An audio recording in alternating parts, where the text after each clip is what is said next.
So, ganito kami mag-slack ng lines sa barko, sa mga maliliit. So, sa forward and aft, 2+1 lang.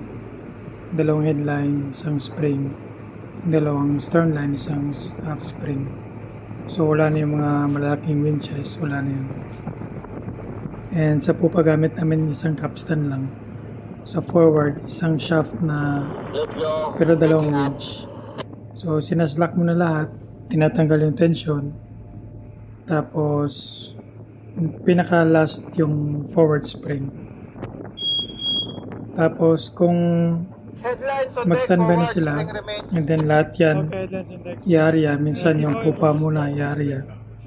And then, pag clear na, nare-report nila na clear, propellers clear or bow thrusters clear. So, communication and coordination talaga pinaka-importante. Siguro 1 minute and 1.5 minutes lang. So, makabitaw na, free na. And then, yun, mag-let go na lahat. So, napakabilis lang, napakabilis. Pero importante dito yung safe and efficient.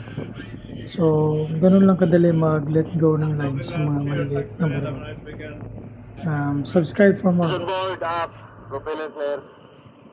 Half clear. Half clear.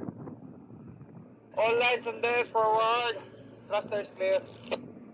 4.5 clear, thank you.